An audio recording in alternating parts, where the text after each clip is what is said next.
नमस्कार दोस्तों, हमारी आज की कहानी है पापा आपने मेरे लिए किया ही क्या है। अजी सुनते हो, राहुल को कंपनी में जाकर टिफ़िन दे आओगे क्या? क्यों आज राहुल टिफ़िन लेकर नहीं गया? शरद राव ने पूछा। आज राहुल की कंपनी के चेयरमैन आ रहे हैं, इसीलिए राहुल सुबह 7 बजे ही निकल गया और इतनी सुबह खाना नहीं बन पाया था। ठीक है, दे आता हूँ मैं।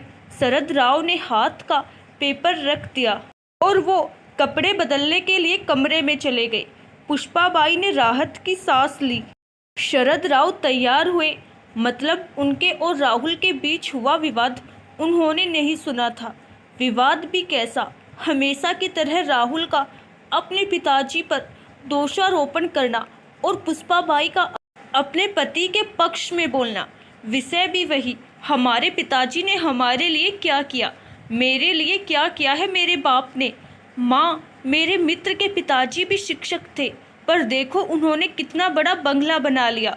नहीं तो एक ये हमारे पापा पिताजी का तत्व था, ज्ञान दान का पैसा नहीं लेना।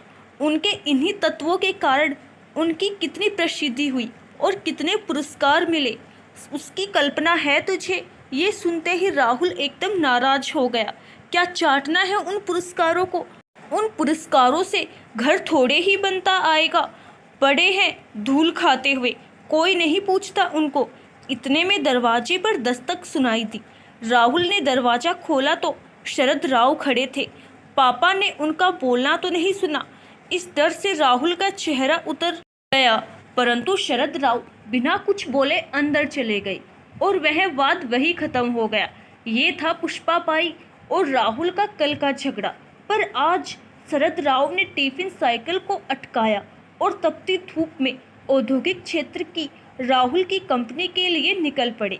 7 किलोमीटर दूर कंपनी तक पहुंचते पहुंचते उनका दम फूल गया था। कंपनी के गेट पर सिक्योरिटी गार्ड ने उन्हें रोक दिया। राहुल पाटिल साहब का टिफिन देना है, अंदर जाऊं क्या? अभी नहीं, साहब आए हुए हैं, गार्ड बोला। चेयरमैन साहब आए हुए हैं, उनके साथ मीटिंग चल रही है, किसी भी क्षण वो मीटिंग खत्म कर आ सकते हैं, तुम बाजू में ही रहिए। चेयरमैन साहब को आप दिखने नहीं चाहिए। शरद राव थोड़ी दूर पर धूप में ही खड़े रहे, आसपास कहीं भी छांव नहीं थी। थोड़ी देर बोलते बोलते 1 घंटा निकल गया।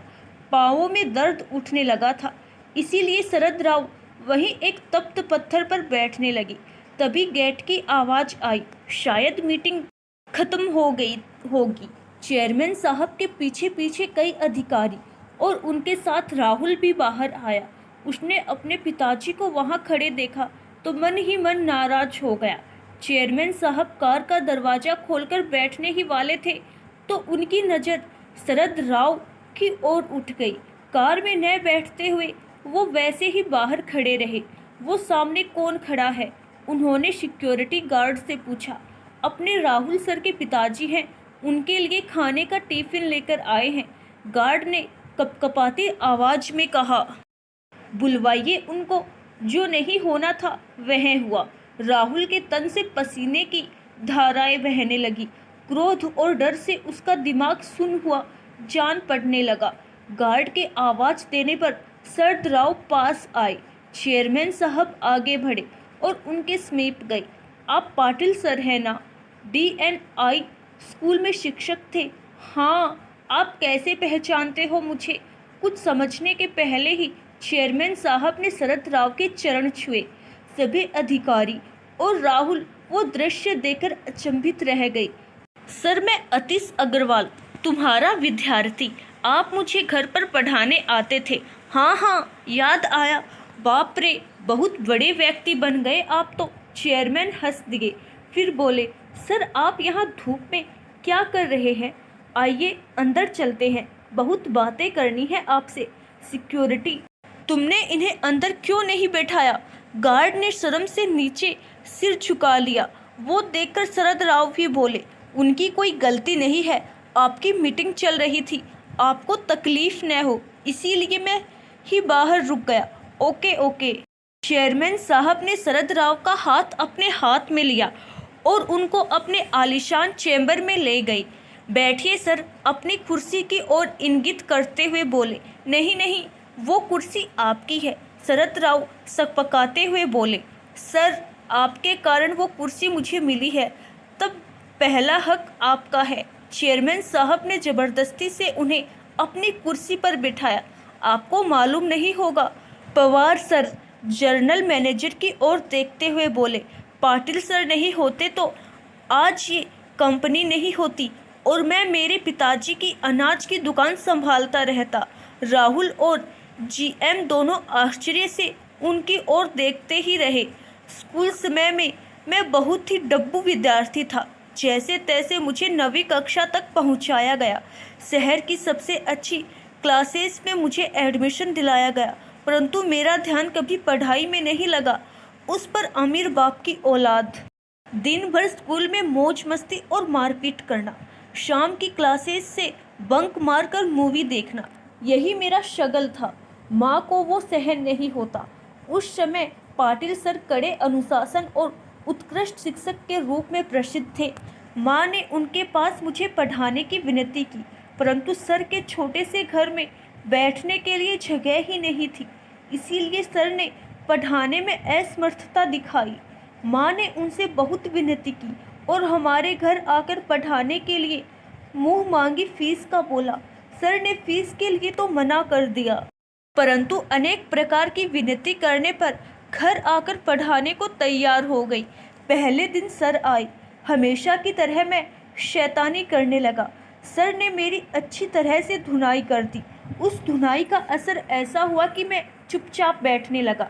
तुम्हें कहता हूँ राहुल, पहले हफ्ते में ही मुझे पढ़ने में रुचि जागृत हो गई। तत्पश्चात मुझे पढ़ाई के अतिरिक्त कुछ भी सुनाई नहीं देता था।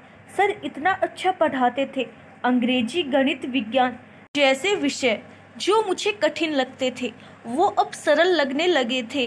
सर कभी आते नहीं थे तो मैं व्यग्र हो जाता था। 9वीं कक्षा में मैं दूसरे नंबर पर आया। माँ पिताजी को खूब खुशी हुई। मैं तो जैसे हवा में उड़ने लगा था। 10वीं में मैंने सारी क्लासेस छोड़ दी और सिर्फ पाटिल सर से ही पढ़ने लगा था और 10वीं में मेरिट में आकर मैंने सबको चौंका दिया था। My goodness! पर सर फिर भी आपने सर को फीस नहीं दी, जनरल मैनेजर ने पूछा। मेरे माँ पिताजी के साथ मैं सर के घर पढ़ने गया। पिताजी ने सर को 1 लाख रुपए का चेक दिया। सर ने वो नहीं लिया। उस समय सर क्या बोले वो मुझे आज भी याद है। सर बोले, मैंने कुछ भी नहीं किया, आपका लड़का ही बुद्धिमान है। मैंने सिर्फ उसे रास्ता बताया और मैं ज्ञान नहीं बेचता, मैं वो दान देता हूँ। बाद में मैं सर के मार्गदर्शन में ही 12वीं में पुनः मेरिट में आया। बाद में बीए करने के बाद अमेरिका जाकर एमएस किया और अपने शहर में ही यह कंपनी शुरू की। एक पत्थर को तराशकर सर ने हीरा बना दिया। और मैं ही नहीं तो सर ने ऐसे अनेक असंख्य हीरे बनाए हैं। सर आपको कोटि कोटि प्रणाम। चेयरमैन साहब ने अपनी आंखों में आए अश्रु रुमाल से पोंछे। परंतु यह बात तो अद्भुत ही है कि बाहर शिक्षा का और ज्ञान दान का बाजार भरा पड़ा होकर भी सर ने 1 रुपया भी न लेते हुए हजारों विद्यार्थियों को पढ़ाया। न केवल पढ़ाए पर उसमें पढ़ने की रुचि भी जगाई। वाह सर, मान गए आपको और आपके आदर्श को।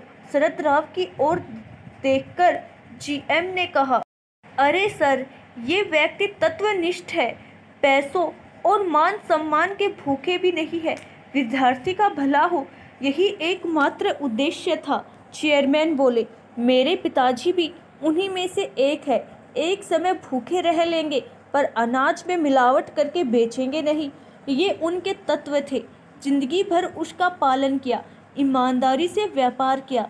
उसका फ़ायदा आज भी मेरे भाइयों को हो रहा है। बहुत देर तक कोई कुछ भी नहीं बोला। फिर चेयरमैन ने शरद राव से पूछा, सर आपने मकान बदल लिया या उसी मकान में है रहते हैं? उस उत्तर में पिताजी के प्रति छिपी नाराजगी तत्पर चेयरमैन साहब की समझ में आ गई। तय रहा फिर, सर आज मैं आपको गुरु दक्षिणा दे रहा हूँ।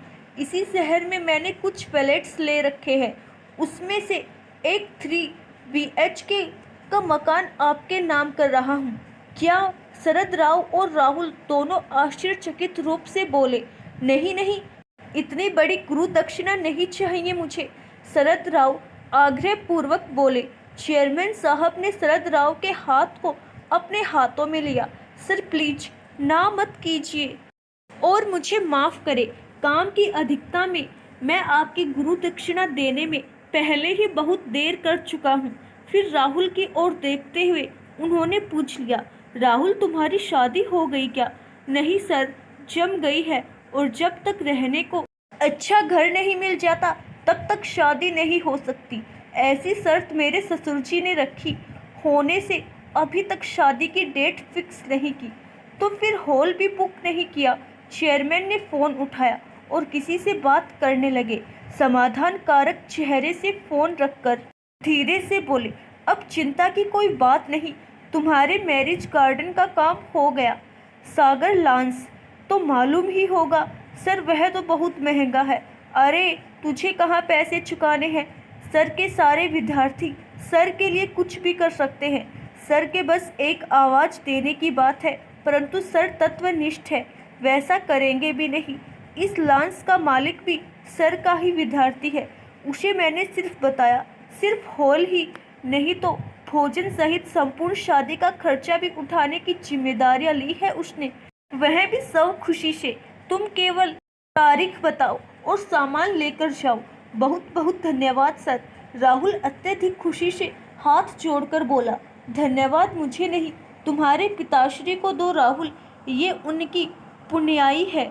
और मुझे एक वचन दो राहुल, सर के अंतिम सांस तक तुम उन्हें अलग नहीं करोगे और उन्हें कोई दुख भी नहीं होने दोगे। मुझे जब भी मालूम चला कि तुम उन्हें दुख दे रहे हो तो न केवल इस कंपनी से लात मारकर भगा दूंगा, परंतु तुम्हें महाराष्ट्र भर के लिए किसी भी स्थान पर नौकरी करने लायक नहीं छोड़ूंगा।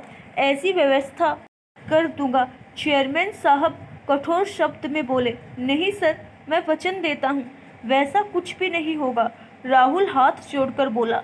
शाम को जब राहुल घर आया तब शरद राव किताब पढ़ रहे थे। पुष्पाबाई पास ही सब्जी काट रही थी। राहुल ने बैग रखी और शरद राव के पांव पकड़कर बोला, पापा मुझसे गलती हो गई, मैं आपको आज तक गलत समझता रहा, मुझे पता नहीं था पापा आप इतने बड़े व्यक्तित्व लिए हो। शरद राव ने उसे उठाकर अपने सीने से लगा लिया। अपना लड़का क्यों रो रहा है, पुष्पाबाई की समझ में नहीं आ रहा था, परंतु कुछ अच्छा घटित हुआ है, इसीलिए पिता पुत्र में प्यार उमड़ रहा है। ये देखकर उनके नयनों से भी कुछ बूंदें गाल पर लुढ़क आई। आशा करती हूँ दोस्तों आपको हमारी आज की कहानी जरूर पसंद आई होगी। धन्यवाद।